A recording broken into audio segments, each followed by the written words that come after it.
Donald Trump racked up a stunning 147 delegates with his latest sweep of primary wins in 5 states. Trump is not only on course to win the most delegates, but he actually is looking pretty good for clinching the nomination before the convention at this point.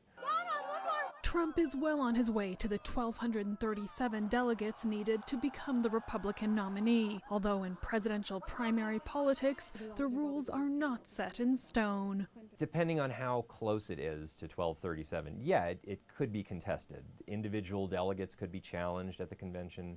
There may be efforts by other campaigns or by party officials to woo some of those pledged delegates away from Trump. And with no sign that Trump's rival Ted Cruz is ready to bow out of the race, a contested or brokered convention in which delegates can choose a nominee who didn't come out on top in the state polls is looking like a real possibility. For now, Ted Cruz has about 565 delegates. That's just slightly more than half of the approximately 996 delegates that have been pledged to Trump. Many Trump supporters say that because so many Americans have already voted for him in primaries and caucuses, the choice of anyone else as the candidate would be felt as a slap in the face. I think if somehow all these people are denied their choice that they voted for, they simply won't vote in the general election. And I would perfectly understand that. They feel like their vote was made to be meaningless in this brokered convention.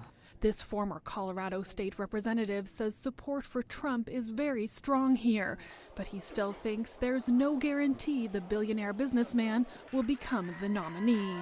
It would be the Republican establishment trying to steal the election from the people who have cast their vote in this country.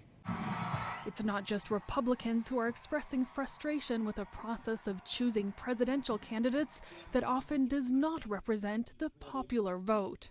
On the Democrat side, many voices are speaking out against the power of so-called superdelegates who don't have to take voters' preferences into consideration when they choose their nominee at the party convention. That's the part where it feels less fair, when we win the popular vote and we still don't get the superdelegates to come with us. That's a real challenge. I don't think that we could have known for sure exactly how much the deck would be stacked against him. The superdelegates tend to be Democratic Party insiders, which this year is seen as having skewed the vote towards the establishment candidate Hillary Clinton, who has a huge lead in the delegate count, and away from the party outsider Bernie Sanders. Mary McCarthy, Channel News Asia, Denver.